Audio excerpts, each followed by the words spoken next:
Hello everyone. इस video में हम जानेंगे कि ग्रुप डी का जो आज का एग्जामिनेशन हुआ उसमें से आपके जनरल साइंस से किस प्रकार के क्वेश्चन पूछे गए हैं, general awareness and current affair का कैसा क्वेश्चन आया हुआ है, जनरल इंटेलिजेंस से किस टाइप के क्वेश्चन आए हुए हैं, जनरल इंटेलिजेंस एंड रीजनिंग वाले में ये लेवल किस प्रकार का था उसके बारे में काफ़ी विस्तार में जानकारी लेंगे। मैथमेटिक्स की आपके किस प्रकार के क्वेश्चन रहे हैं उन सारी चीज़ों के बारे में काफ़ी विस्तार से हम यहाँ पर जानकारी लेने वाले हैं।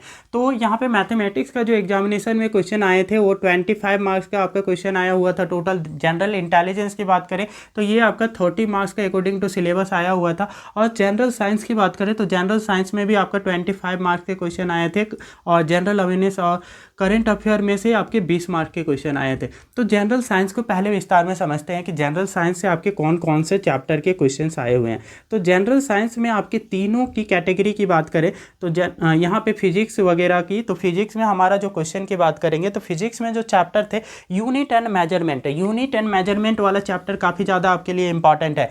यूनिट एंड मेजरमेंट में से जो क्वेश्चन आए थे उसको आप अपनी नोटबुक में भी नोट कर ले कि क्या क्या क्वेश्चंस आए थे, किन किन चीज़ों पे आपको पढ़ के जाना है, रिवीजन करके जाना है। ठीक है, तो यूनिट एंड मेजरमेंट वाले चैप्टर की बात करें तो यूनिट एंड मेजरमेंट में से आपके फोर्स का यूनिट पूछा गया था, एसआई यूनिट ऑफ कुछ इस तरीके से यूनिट वाले क्वेश्चंस आ रहे हैं। तो इसलिए आपको बहुत ही ध्यानपूर्वक यूनिट सारे के सारे करके जाना है। फोर्स का क्या यूनिट होता है, एसआई यूनिट पूछा गया है। ठीक है, तो इस तरीके के क्वेश्चन आए हुए हैं। मैं भी अगले एग्जामिनेशन में वर्क का पूछ ले या फिर पावर का पूछ ले तो ये सारी चीज़ें आप अच्छे से करके जाएंगे यूनिट में से। ठीक है, कोई कॉम्प्लिकेशन यहाँ पे नहीं आएंगी, काफ़ी सिंपल क्वेश्चंस आ रहे हैं। डायमेंशनल फार्मूला वगैरह तो पूछा नहीं जा रहा है, सिंपल एसआई यूनिट वगैरह ही पूछे जा रहे हैं। तो ये काफ़ी ज़्यादा ईजिली ये सॉल्व कर सकते हैं।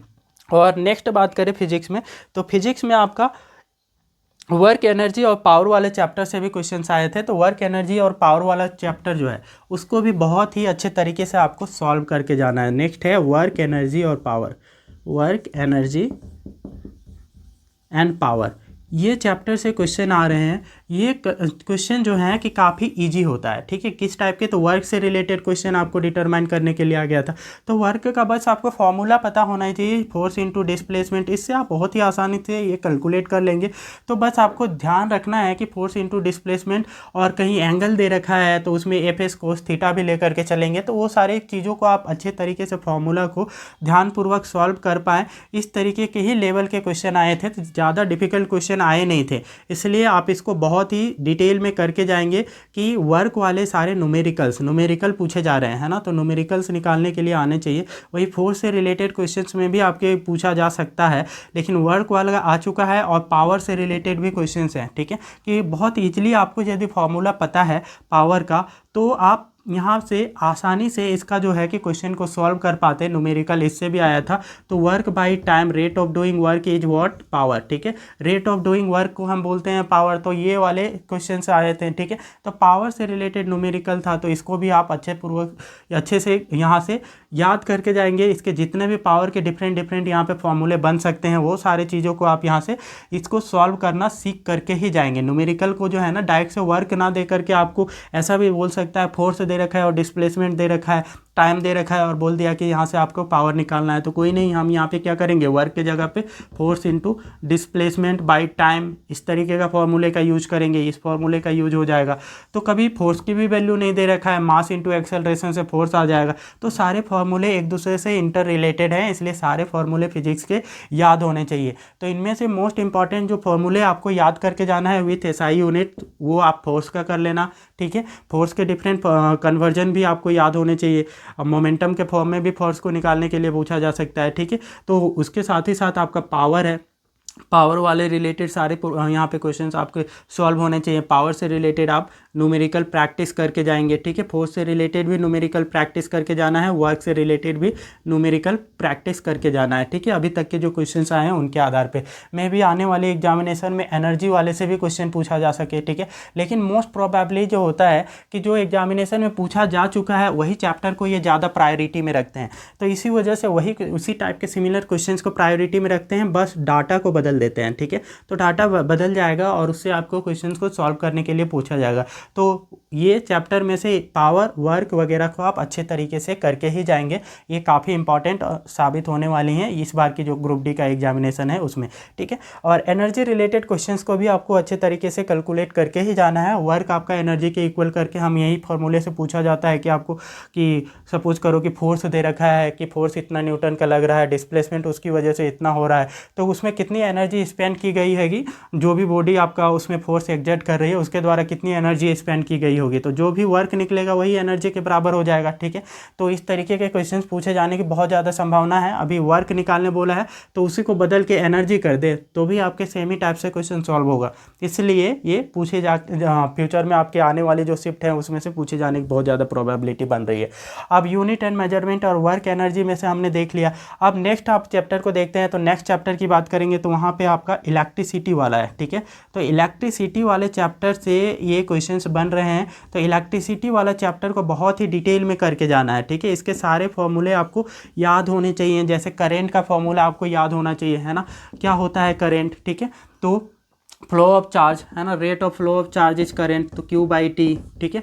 तो ये सारी चीज़ें आपको यहाँ पे निकालने के लिए आना चाहिए, ठीक है। पावर निकालने के लिए आना चाहिए, ठीक है। तो ये सारे फॉर्मूले को अच्छे से रिवीजन करके जाएंगे। हीट निकालना है कि कोई हीटर है, इतने देर से वो आपका चल रहा है और हीटर की रेटिंग दे रखा है कि वो इतने वाट का है, तो कितना एनर्जी कंज्यूम करेगा, वो सारा चीज़ें आपको अच्छे तरीके से कैलकुलेट करना आना चाहिए। ये काफ़ी इससे डिटेल में क्वेश्चन पूछे जा रहे हैं। ऐसा नहीं है कि ऊपर ऊपर से क्वेश्चन बन रहा है, ये काफ़ी डेप्थ में भी जा के क्वेश्चन पूछे जा रहे हैं। इसलिए इनको अच्छे तरीके से, ये जो चैप्टर बताए हैं बस एनसीईआरटी आपको रिवीजन करना है। आप 9th-10th का एनसीईआरटी उठा लेंगे और उससे से आप प्रैक्टिस कर लेंगे तो बहुत ही अच्छे तरीके से डिटेल में आप यहाँ पे समझ पाएंगे। इलेक्ट्रिसिटी क्लास 10 के लिए आप एनसीईआरटी उठा लेना, ठीक है। वर्क एनर्जी पावर पढ़ना है तो क्लास 9 का आप बुक उठा लेना, ठीक है। क्लास 9 का एनसीईआरटी उठा करके पढ़ लेना डिटेल में, है ना।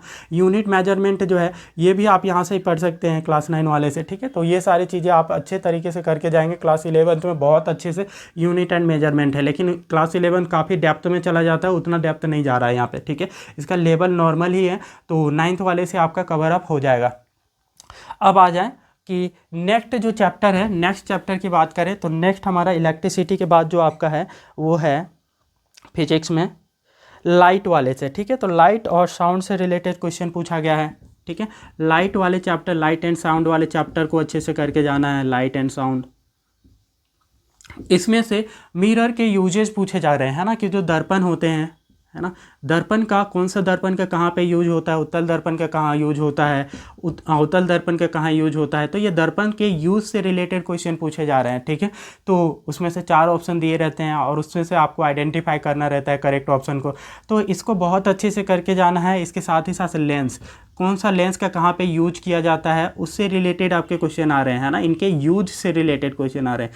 तो डिफरेंट इसके यूजेज एप्लीकेशंस आपको याद होने चाहिए, इससे ही क्वेश्चंस बन रहे हैं इस वाले लाइट एंड साउंड वाले में। तो बस इसमें से क्वेश्चन जो होगा कि अभी पूछ ले कि साइड मिरर में कौन सा आपका पूछा गया है, तो अगली बार पूछा जाएगा कि साइड मिरर में कौन सा यूज करते हैं मिरर, ठीक है।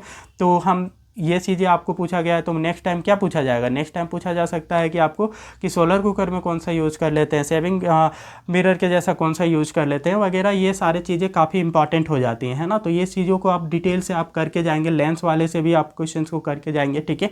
रे डायग्राम भी आपका यहाँ पे अच्छे से कर सकते हैं, लेकिन वो क्वेश्चन आया नहीं है मिरर से। रे डायग्राम भी आप अच्छे से कर सकते हैं कि मिरर का इमेज का फॉर्मेशन कहाँ होता है, प्रोबेबिलिटी है कि मिरर से आ रहा है क्वेश्चन तो वो भी पूछा जाए, ठीक है।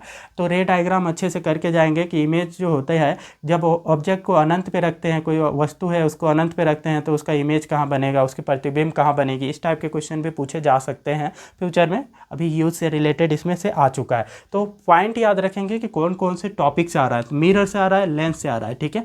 तो इन चीज़ों को आप ध्यान में रखते हुए यहाँ से इस चीज़ों को कवर करके जाएंगे तो डेफिनेटली आप अच्छा स्कोर कर पाएंगे। सारे बेसिक चीज़ें आपको बताया जा रहा है, तो उन्हीं चीज़ों पर ध्यान रखना है। लाइट वाला जो है कि लाइट किससे पढ़ लेंगे, तो लाइट जो जो है क्लास 8 में भी है और क्लास 10 में भी है। तो क्लास 10 वाले से पढ़ेंगे तो ज़्यादा डिटेल में आपका हो जाएगा। साउंड की बात करें क्लास 9 से आप पढ़ लेना, ठीक है।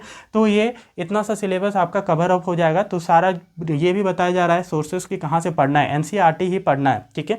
एनसीईआरटी से पढ़ेंगे या फिर आप कोई साइड बुक भी पढ़ सकते हैं, उसमें उतना डिटेल में दे रखा है। तो अभी बहुत सारे मार्केट में अवेलेबल साइड बुक हैं जो बहुत अच्छी तरीके से इन चीज़ों को विस्तार में समझा रखे हैं, तो आप उनका भी यूज कर सकते हैं। लेकिन तब तक आपको ये सिलेबस अपना कवर नहीं लगेगा कि पूरा किए या नहीं किए, जब तक आप यहाँ पे जो सिलेबस में दे रखा है वो एनसीईआरटी बेस्ड पूछे जाते हैं तो वो वाले कवर नहीं करेंगे, तब तक आपको खुद में ही शंका बनी रहेगी। तो अपनी शंका को पहले दूर करके जाएं कि आपका सिलेबस ऑलमोस्ट पूरा का पूरा कंप्लीट हो गया है, ऐसा माइंड में फीलिंग आनी चाहिए। तो एक कॉन्फिडेंस आपके अंदर बना रहता है, तो डेफिनेटली कॉन्फिडेंस काफ़ी काम आता है एग्जामिनेशन, ऐसे एग्जामिनेशन में। अब आ जाते हैं नेक्स्ट हमारा कि अब समझते हैं कि केमिस्ट्री में कौन कौन से चैप्टर से पूछे गए हैं। तो केमिस्ट्री की बात करें तो केमिस्ट्री में हम जो अभी तक की इन्फॉर्मेशन है उसमें से आपका केमिकल रिएक्शन एंड इक्वेशन से क्वेश्चन पूछे गए हैं। केमिकल रिएक्शन एंड इक्वेशन, ये चैप्टर से क्वेश्चंस आ चुका है। तो ये वाले को बहुत ही डिटेल में करके जाना है। केमिकल रिएक्शन एंड इक्वेशन है ना, रासायनिक समीकरण वाला जो क्वेश्चन है, ठीक है, रासायनिक अभिक्रिया और समीकरण, ये चैप्टर को बहुत अच्छे तरीके से करके जाना है, ठीक है। ये आपको क्लास 10 वाले में मिल जाएगा। क्लास 10 का आपको एनसीईआरटी पढ़ लेना है, चैप्टर नंबर 1, ठीक है। तो इसको अच्छे से पढ़ लेंगे तो ये यहाँ से आपका कवर हो जाएगा। ऐसे ही अभी नेक्स्ट जो है कि एसिड बेस एंड सॉल्ट से भी रिलेटेड क्वेश्चन पूछा गया है। एसिड बेस एंड सॉल्ट, ठीक है, ये भी आपको क्लास 10 की बुक से पढ़ लेना है। एसिड बेस एंड सॉल्ट से रिलेटेड, रिएक्शन से रिलेटेड कुछ यहाँ पे क्वेश्चन पूछा जा रहा है कि एसिड और बेस रिएक्शन करते हैं और उसमें से कंपाउंड दिए रहेंगे और पूछेगा कि प्रोडक्ट क्या बनेगा, ठीक है, और वो प्रोडक्ट किस टाइप का होगा। तो वो सारी चीज़ों के आपके यहाँ से क्वेश्चन बन रहे हैं और वो भी एनसीईआरटी बेस्ड ही बन रहा है। तो इसलिए एनसीईआरटी के क्वेश्चंस को अच्छे तरीके से आपको सॉल्व करना आना चाहिए। एनसीईआरटी में से कोई सा भी उस चैप्टर से क्वेश्चन बन जाए तो आपसे सॉल्व हो रहा है तो डेफिनेटली ये क्वेश्चन जो एग्जामिनेशन में बन रहा है वो आसानी से सॉल्व हो जाएंगे। रिएक्शंस को बहुत ही डिटेल में करके जाना है, तो ये इससे क्वेश्चंस यहाँ पे बनाए जा रहे हैं। नेक्स्ट है, अब यहाँ पे एसिड बेस में से ना इंडिकेटर से रिलेटेड भी क्वेश्चन पूछा जा सकता है, ठीक है, सूचक कि जो ये अलग अलग इंडिकेटर पीएच में हम इसको जो universal indicator is what, universal indicator is pH scale में हम जो मेजर करते हैं, ठीक है, इस तरीके के क्वेश्चन पूछा जा सकता है। तो फ्यूचर में ये काफ़ी ज़्यादा ये आने वाले शिफ्ट में इंपॉर्टेंट होने वाली हैं ये चैप्टर जो है एसिड बेस एंड सॉल्ट, ठीक है। तो सारे सूचक को आप पढ़ करके जाएंगे, ठीक है। तो इसमें काफ़ी इंपॉर्टेंट ये मिथाइल ऑरेंज का क्या है, उसका कलर कैसे चेंज होता है, इसी तरीके से लिटमस पेपर में किस तरीके का एसिड में डुबोने से कलर हो जाता है, बेस में किस तरीके का चेंज होती हैं, वो सारी चीज़ें एसिड बेसमेंट आपको करके जाना है। ये भी क्लास 10 में ही, क्लास 10 का जो सिलेबस है, ठीक है, उसमें ही मिल जाएगा। और एसिड बेस के बाद में नेक्स्ट है मेटल एंड नॉन मेटल, ठीक है। मेटल एंड नॉन मेटल से अभी तो उतने अपडेट नहीं है, ठीक है, कि क्वेश्चन कौन कौन से आए हैं, लेकिन ये मेटल एंड नॉन मेटल भी काफ़ी इंपॉर्टेंट हो जाता है आपके लिए, ठीक है, कि इसमें से कौन कौन सा क्वेश्चन आया है उसका अभी तक का अपडेट तो नहीं है, ठीक है। लेकिन जैसे ही इसका इन्फॉर्मेशन आता है तो उसके लिए भी आपको ये बता दिया जाएगा, ठीक है, कि ये चैप्टर से ये सारे क्वेश्चन आपके पूछे गए हैं। तो एक बार इसको भी रिविजन कर लेना, ये भी काफ़ी ईजी हो जाता है और इससे क्वेश्चन बनाए भी जाते हैं तो आप उसको आसानी से सॉल्व कर पाएंगे, ठीक है। नेक्स्ट है पीरियोडिक टेबल से। तो पीरियोडिक टेबल तो सिलेबस से हटा चुके हैं ये, ठीक है। पीरियोडिक टेबल से भी क्वेश्चन आ रहा है, पीरियोडिक क्लासिफिकेशन, ये जो चैप्टर था ये तो आपका सिलेबस से हटा चुके हैं, लेकिन फिर भी इससे क्वेश्चन पूछा गया है और वो क्वेश्चन काफ़ी इजी था, तो आसानी से इसे आप सॉल्व कर सके, कुछ इस तरीके का क्वेश्चन था। तो ये पीरियोडिक क्लासिफिकेशन वाले जो चैप्टर है पुरानी एनसीईआरटी से ही कवर करना पड़ेगा, नई एनसीईआरटी में से ये रिमूव कर दिया जा चुका है। तो इसको पुराने एनसीईआरटी से कवर कर सकते हैं या फिर आप ऑनलाइन किसी भी क्लास किसी भी वीडियो को वॉच कर सकते हैं जो कि पीरियोडिक टेबल और पीरियोडिक क्लासिफिकेशन से रिलेटेड चैप्टर को करवाए हैं, ठीक है। ये काफ़ी इंपॉर्टेंट है, लेकिन ईजी क्वेश्चन ही पूछा जा रहा है, इसलिए आप इसको करके जाएंगे। एक क्वेश्चन ये भी आया था, तो इन सारे चैप्टर को आप बहुत ही विस्तार में कर लेना है केमिस्ट्री में। ये अभी तक की जो है कि प्रायोरिटी वाली चैप्टर है। अब आते हैं हम यहाँ पे बायोलॉजी में। बायोलॉजी में कौन कौन से चैप्टर से क्वेश्चंस आ रहे हैं। बायोलॉजी तो हमेशा से ही इंपॉर्टेंट रहता ही है ये एग्जामिनेशंस में, ठीक है। तो बायोलॉजी में कौन कौन से आपके चैप्टर से क्वेश्चन पूछा जा चुका है, तो इसमें भी बेसिक चैप्टर्स जो होते हैं वही बेसिक चैप्टर से क्वेश्चन आए हैं। कोई ज़्यादा यहाँ पे अलग से ये ज़्यादा डेप्थ वाली क्वेश्चंस नहीं है, ठीक है। ये नॉर्मली आप जो सिलेबस में पढ़ दे रखा है वही नहीं सिलेबस से ही आपके ये क्वेश्चंस बने हुए हैं। जैसे आपका सेल एंड लाइफ साइंस के रिलेटेड क्वेश्चन पूछा गया, सेल एंड लाइफ साइंस से क्वेश्चन पूछा गया है, ठीक है। तो ये आपका चैप्टर है, काफ़ी इंपॉर्टेंट हो जाएगा। यहाँ पे टिश्यू से रिलेटेड क्वेश्चन पूछा गया है ना, टिश्यू वाले चैप्टर जो है उसको भी आप अच्छे से कर लेना। तो टिश्यू वाले चैप्टर से भी क्वेश्चन पूछा गया है। क्लास ये आपको 9th वाली क्लास में मिल जाएगी, ठीक है। क्लास 9 की NCERT को पढ़ना है तो उसमें से आपको ये मिल जाएगा, ठीक है। तो क्लास 9 का डिटेल में ये कर लेना है टिश्यू वाला चैप्टर, और इसमें पैरेन्काइमा, कोलेनकाइमा वगैरह से ये क्वेश्चन पूछा हुआ है, ठीक है। तो थोड़ा डेप्थ में ही चले गए हैं। पैरेन्काइमा, कोलेनकाइमा बहुत सारे बच्चे जो है ना ये तो समझ ही नहीं पाते, जाइलम फ्लोएम में ही अटके रहते हैं, ठीक है। तो वो आपका टिश्यू में थोड़ा ध्यानपूर्वक करना है। उत्तक वाले चैप्टर को क्लास 9 के NCERT में मिल जाएगा। तो सोर्सेस भी बताई जा रही है कि कहाँ से आपको कवर अप करना है। क्लास 9 की NCERT जो है उससे आपको ये मिल जाएगा, वहाँ से जा कर के आपको कवर कर लेना है। और नेक्स्ट है यहाँ पे डिजीज से रिलेटेड क्वेश्चन पूछे गए हैं, है ना। तो डिजीज से रिलेटेड क्वेश्चन पूछा गया है, जैसे कि आयोडीन की डेफिशिएंसी से कौन सी डिजीज होती है। आयोडीन की वाली तो सारे बच्चों ने ऑलमोस्ट सही ही किया होगा। तो ऐसे क्वेश्चन आप गलती ना करो, कम से कम जो क्वेश्चन सारे के सारे सही कर रहे हैं सिलेक्शन के लिए, तो ये बहुत ही इंपॉर्टेंट फैक्टर हो जाता है कि वैसे क्वेश्चन आपसे गलत ना हो जो कि आप ऑलरेडी सारे बच्चे सही कर रहे हैं। इसलिए आप डिजीज वाले जो चैप्टर है उसमें से डिजीज वाला जो क्वेश्चन है वो सारे याद कर लेना है कि कौन सी विटामिन की डेफिशिएंसी से कौन सी डिजीज होती है। तो अभी आयोडीन से रिलेटेड पूछा गया है, मे भी आप फ्यूचर में आने वाले शिफ्ट में कोई और ये डिजीज से रिलेटेड क्वेश्चन पूछ ले, तो इसलिए आपको बहुत ही विस्तार में ये डिजीज वाली पूरी चैप्टर को अच्छे से कवर करके जाना है। नेक्स्ट देखिए तो यहाँ पे जेनेटिक्स एंड हेरिडिटी से भी आपके क्वेश्चन हैं। जेनेटिक्स एंड हेरिडिटी ये वाले चैप्टर से क्वेश्चन बन रहा है। तो ये चैप्टर आपको जो बताया जा रहा है, इन चैप्टर को आप ध्यान में रखते हुए काफ़ी डिटेल में पढ़ के जाएंगे, ठीक है। तो यहाँ से आपको ये पूरा का पूरा जो अभी तक का जो एग्ज़ाम का अपडेट है उसके अकॉर्डिंग आपका जो आ रहे हैं और इससे अपडेटेड रहते हैं ना, तो डेफिनेटली इसमें से तो कुछ ना कुछ मार्क्स आपके इंप्रूव हो ही जाते हैं। 2-4 मार्क्स ही मान लो, 4 मार्क्स 5 नंबर ही आप एक्स्ट्रा लेकर के आ जाते हो इसकी वजह से, और इन चीज़ों को आप ध्यान में रखने की वजह से। तो डेफिनेटली ये 4-5 मार्क्स जो होते हैं ना सिलेक्शन और नहीं सिलेक्शन के बीच का आपका एक गैप क्रिएट कर देता है। तो इसलिए आप इन चीज़ों को आप अच्छे से, जो चीज़ें बताई गई है कम से कम वो चीज़ें तो करनी ही है, और एक्स्ट्रा में चीज़ें आपको करके ही जाना है। कुछ एक्स्ट्रा भी कर लेंगे लेकिन ये चीज़ें आपको मोस्ट इंपॉर्टेंट में रखना है बायोलॉजी वाले में, ठीक है। और इनको एनी हाउ कोई भी ये में आप कंप्लीट करके ही जाएं। सोर्सेस आपको बता दी गई है कि कहाँ से मिल जाएंगे, ठीक है। तो इनको आप वहाँ से जा करके डिटेल में स्टडी कर लेंगे। ये जेनेटिक एंड हेरिडिटी आपको क्लास 10 से पढ़ लेना है, ठीक है, क्लास 10 NCERT से, ठीक है। आप कहीं से भी जाकर के वॉच कर सकते हैं। तो भी आप ज़्यादा आपको पढ़ने में दिक्कत आती है तो आप सिर्फ किसी भी क्लास को आप यहाँ पे ऑनलाइन जाकर के वॉच कर लेंगे। जेनेटिक्स एंड हेरिडिटी वाला बहुत ही ये अच्छे तरीके से समझाए हुए वीडियोज़ हैं, तो उनमें से जाकर के आप उनको वॉच कर लेंगे तो ये काफ़ी डिटेल में आपको याद भी हो जाएगा और समझ भी आ जाएगा। तो क्वेश्चन से घुमा के भी पूछे ना तो भी आप इसको आसानी से हैंडल कर पाओगे। कुछ ऐसे ही क्वेश्चन आ रहे हैं, तो इसलिए ये सारे चीज़ों को ध्यान में रखते हुए आप यहाँ से इनको प्रिपेयर कर लेंगे। और मैथमेटिक्स का देखें तो मैथमेटिक्स का एक पहले वीडियो में हमने अपडेट दे दिया है कि कौन कौन से चैप्टर से कौन कौन सा क्वेश्चन पूछा गया। मैथमेटिक्स का काफ़ी डिटेल में क्या क्वेश्चन आया हुआ था वो क्वेश्चंस भी आपको वहाँ पे डिटेल में बताए गए हैं। बस डाटे नहीं बताया जा सकता, डाटा बताना ये जेन्युइन नहीं होता है, इसी वजह से डाटा आपको नहीं बताया जा सकता। लेकिन यहाँ पे किस टाइप के क्वेश्चंस आए हैं that has already been discussed, वो आपको पूरी हर चैप्टर का डिस्कस कर दिया गया है मैथमेटिक्स में। और अभी तक का कुछ और भी अपडेट आया है जिसमें से आप देखिए मैथमेटिक्स के और कुछ चैप्टर है जिसमें से टाइम एंड वर्क वाला रिलेटेड क्वेश्चन तो था ही।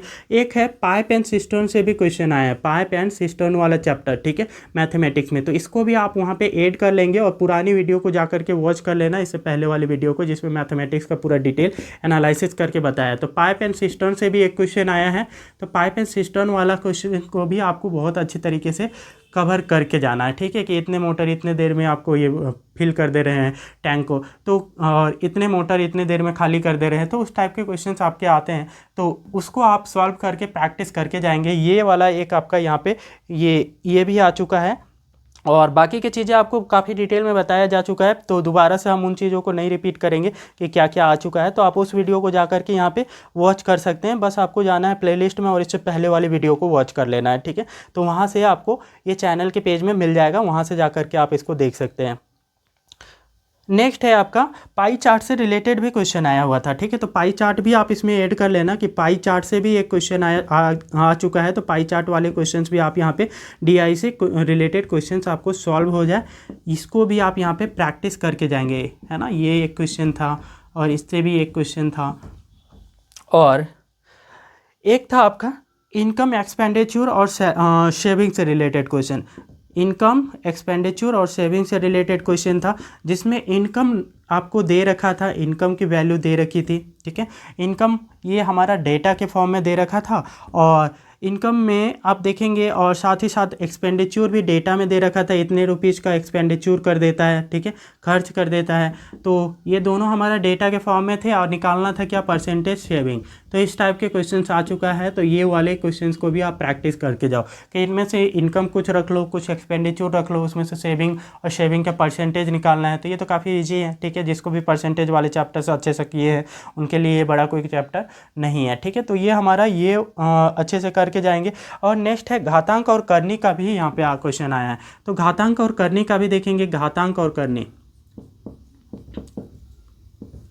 घातांक और करनी के क्वेश्चंस हैं। इसमें क्या पूछा गया है, तो घातांक और करनी में जो है कि इस तरीके का आपको दे रखा था, x का power z is equal to Y का पावर z, और जिसमें से x का कुछ न्यूमेरिकल वैल्यू दे रखा है ना, यहाँ पे कोई कांस्टेंट वैल्यू दे रखा है, और आपको यहाँ से z का वैल्यू डिटरमाइन करने के लिए बोल गया है। तो ये कुछ इस टाइप का क्वेश्चन आ चुका है। तो घातांक और करनी वाले को भी आप यहाँ पे अपने जो मैथमेटिक्स का सिलेबस है उसमें से आप एड ऑन कर लेंगे, ठीक है। एक्सपोनेंट वाला चैप्टर है ये। तो एक्सपोनेंट क्लास 9 में आप पढ़ते हो, ठीक है। तो क्लास 9 वाले, लेकिन वो उससे सॉल्व नहीं होगा, काफ़ी डिटेल में आपको क्लास 9th में भी ये आपका सॉल्व हो जाता है, उसमें भी इस टाइप के क्वेश्चन रहते हैं। लेकिन आप ज़्यादा बेटर होगा कि मैथमेटिक्स का थोड़ा एडवांस क्वेश्चन ही करके जाओ।